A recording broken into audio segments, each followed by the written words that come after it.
नमस्कार, आप सभी का हमारे चैनल पर। तो चलिए हमारी गोपी का दूसरा एपिसोड आप लोगों को सुनाते हैं।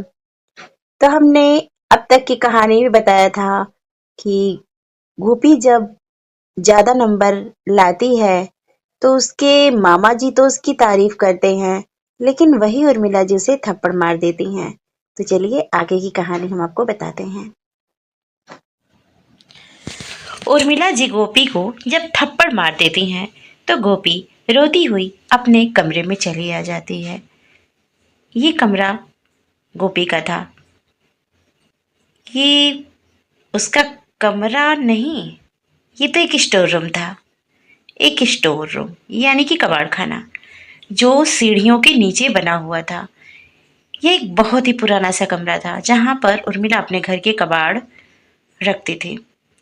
घर के सारे टूटे फर्नीचर वहीं पर थे। ये छोटा सा ही कमरा था जिसकी दीवारें कई सालों से वहां की पुताई तक नहीं हुई थी।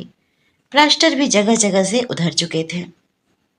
पूरे कमरे में धूल मिट्टी थी, लेकिन गोपी 9 साल की उम्र में ही घर के सारे कामों को करना अच्छे से सीख गई थी। तो साफ सफाई की वजह से वो कमरा देखने लायक लग जाता था। गोपी भी अपने इस नियति को स्वीकार कर लिया। गोपी इस छोटे से कमरे में एक कोने में एक छोटा सा सिंगल बेड रखा हुआ था।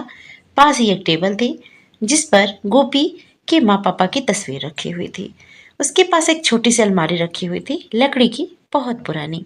गोपी उसे साफ करके कपड़े और सामान उसमें अपने रखते थे।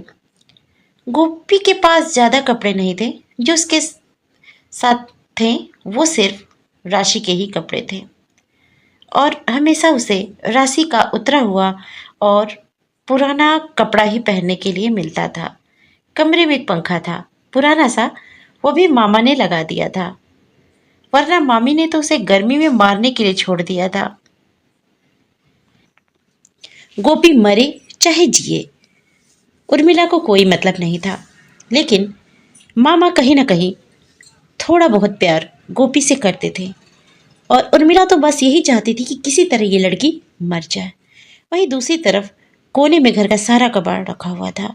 वही राशि का रूम बहुत बड़ा था, जिसमें राशि का बड़ा सा पलंग, अलमारी, ड्रेसिंग टेबल, कूलर, टीवी, खिलौने, नए नए कपड़े, सूट, सब कुछ था। राशि उर्मिला और जीतू शाह की इकलौती औलाद थी, इसलिए उसे वह राजकुमारी की तरह बड़े लाड प्यार से प्यार करते थे। उसे किसी भी तरह की कोई कमी नहीं होने देते थे। राशि छोटी थी तो उसे इन बड़ों की बातों की समझ नहीं थी, और न ही वह अपने मम्मी पापा के बातों पर ज़्यादा ध्यान देती थी। उसके लिए तो गोपी उसकी बहन और सहेली दोनों बन गई थी। दोनों जहाँ जाती साथ साथ जाते थे।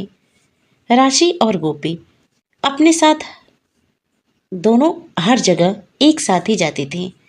एक राशि ही थी जिसकी वजह से गोपी को घर से बाहर जाने के लिए मिल जाता था, वरना उर्मिला का बस चलता तो उसे 24 घंटे बस घर के काम ही करवाती और कहीं भी आने जाने नहीं देती। धीरे धीरे गर्मी की छुट्टियां भी खत्म हो गईं।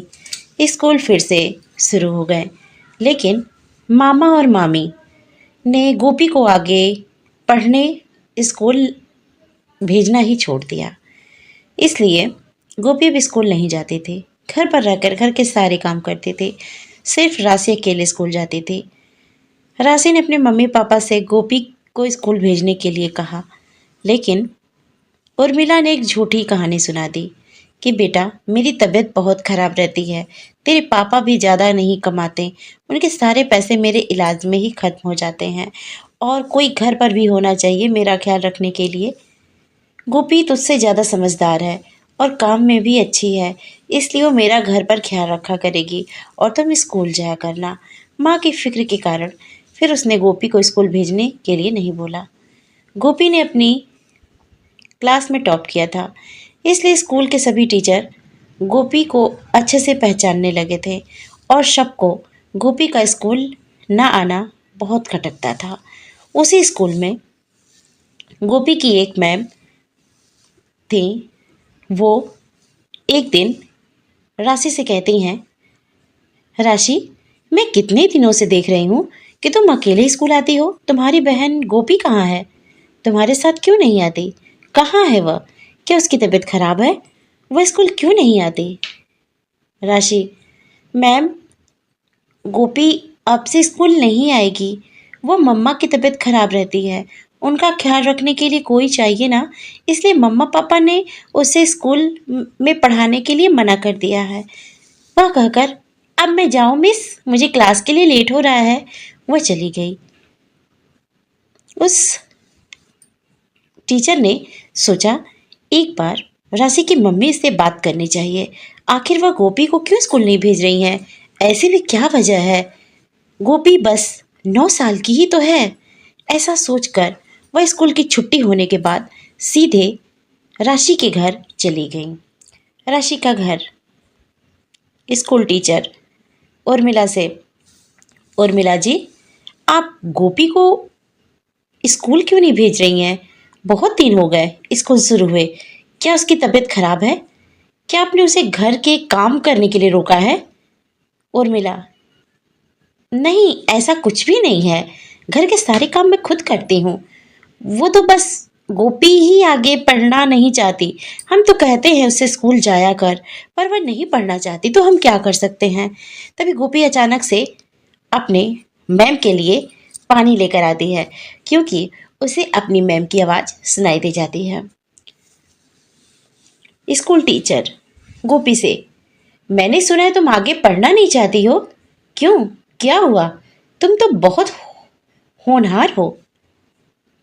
गोपी, मैम, मुझे तो पढ़ना बहुत पसंद है और मैं बड़ी होकर आप जैसी बनना चाहती हूँ। गोपी के ऐसे शब्द सुनते ही स्कूल टीचर ने कहा उर्मिला से, जी, अभी आप क्या कह रही थी कि गोपी आगे नहीं पढ़ना चाहती? उसका मन पढ़ने के लिए नहीं लगता, और जबकि वह कह रही है उसे तो पढ़ना बहुत पसंद है। इसका मतलब है कि आप झूठ बोल रही हैं। उर्मिला गोपी से, देखिए मैम, हमें कैसे पढ़ाना है, किस तरह पढ़ाना है, किसको पढ़ाना है, यह हमारा पर्सनल मैटर है। और वैसे भी हम गोपी अनाथ के लिए हम कुछ नहीं कर सकते। उसके मम्मी पापा नहीं हैं और हम लोगों के पास इतने पैसे नहीं हैं कि हम लोग इतने बड़े स्कूल में 2 बच्चे की पढ़ाई का खर्च उठा सकें। इसलिए हम अपनी बेटी राशि को ही स्कूल भेज सकते हैं। उर्मिला की बात सुनकर स्कूल टीचर को बड़ा अफसोस हुआ और उसने उर्मिला से कुछ न कहा और चुपचाप अपने घर की तरफ चली गई। स्कूल टीचर अपने घर जाती हैं। अपने घर जाकर अपने पति से बात करती हैं, क्योंकि उनके पति वकील थे। वो अपने पति को गोपी की सारी बातें बताती हैं कि उसके स्कूल में गोपी नाम की लड़की पढ़ती है, जो पढ़ने में काफ़ी होशियार है, लेकिन उसके मामा मामी उसे पढ़ाना नहीं चाहते हैं। वो कहते हैं कि इतने बड़े स्कूल का खर्च वो नहीं उठा सकते। तो उसके पति कहते हैं कि क्या चाहती हो? तो स्कूल टीचर बोलती हैं, मैं चाहती हूँ कि हम उस बच्ची का खर्चा उठाएं। इस पर उसके पति तैयार होते हैं। दोनों उर्मिला के घर पहुँचते हैं और वहाँ जाकर कहते हैं, आपको गोपी को पढ़ाने में दिक्कत है तो हम गोपी की पूरी फीस और गोपी का सारा खर्चा उठाने के लिए तैयार हैं। सिर्फ आपको गोपी को स्कूल भेजना है। इस पर उर्मिला कुछ नहीं कह सकती थी, तो वो मान जाती है। स्कूल टीचर गोपी का एडमिशन, स्कूल ड्रेस, कॉपी, किताबें और बैग्स वगैरह सब जितनी भी चीज़ें होती हैं, सब कुछ वो खरीद कर गोपी को देती हैं और पूरी पढ़ाई का जिम्मा वो खुद उठा लेती हैं। धीरे धीरे वक्त बीतने लगता है। धीरे धीरे वक्त भी गुजरता जा रहा था। गोपी 17 साल की हो गई थी और राशि भी उसी की उम्र की। गोपी और राशि दोनों 12वीं कक्षा में पहुंच चुकी थी। आज उन दोनों का लास्ट पेपर था। गोपी राशि से, राशि जल्दी चल, आज आखिरी पेपर है, अगर लेट हो गए ना तो सारी मेहनत बेकार हो जाएगी, एग्ज़ाम हॉल में एंटर नहीं होने के लिए मिलेगा। राशि, गोपी मुझे तो मेरी टेंशन है ही नहीं, मुझे तो पता है मैं पास तो हो जाऊंगी, और वैसे भी मुझे कौन सा कलेक्टर बनना है, लेकिन अगर तू लेट हो गई ना तो इस बार टॉप करने से चूक जाएगी। गोपी, बातें ना बना राशि बहन, हाँ पता है कि तू हर बार पास ही तो होती है, कभी थोड़ा ज़्यादा भी पढ़ लिया कर ताकि किसी दिन तू टॉप कर ले और मामा मामी भी खुश हो जाए। राशि, अरे मुझे टॉप करके क्या करना है, मुझे तो सिर्फ मॉडल बनना है, और वैसे भी ये टॉपर वाली पोजीशन मैंने तेरे लिए छोड़ दी है। आंखें मारते हुए गोपी को, गोपी, राशि बहन थैंक यू सो मच, इतनी बड़ी मेहरबानी के लिए। आपने अपनी पोजीशन मुझे दे दी, बड़ा एहसान किया है मुझ पर। राशि, यस। ऐसा कहकर दोनों हंसने लगती हैं। तभी पीछे से उर्मिला आती है। उर्मिला, क्या दोनों हंस रही हो? एग्ज़ाम नहीं देना क्या आज? बस बिना बात बड़बड़ करती रहती हो, कुछ होता तो है नहीं। गोपी, नहीं नहीं मामी जी, हम लोग बस निकल ही रहे थे। उर्मिला, तू तो चुप ही रह, बहुत अच्छे से जानते हो तुझे, काम के ना काज के, दुश्मन अनाज के, और मेरी बेटी को भी बहला फुसला रही है। राशि, मेरी प्यारी बच्ची, बहुत अच्छे से पेपर देना। माथा चूमते हुए राशि, हाँ मम्मा, अब हम जाएं, लेट हो रहे हैं। उर्मिला, हाँ बेटा जा। Rashi, bye bye, love you mamma. Urmila, love you too बेटा। ऐसा कहकर दोनों एग्ज़ाम सेंटर चले जाते हैं। आज दोनों का फाइनल पेपर हो गया था, अब बस दोनों रिजल्ट का वेट कर रही थी। घर आकर उर्मिला गोपी से, तेरी ट्यूशन की फीस मिल गई है क्या गोपी? हाँ मामी जी। उर्मिला, कितने मिले इस महीने? गोपी, मामी जी 5,000। उर्मिला, ठीक है, ला मुझे दे सब पैसे।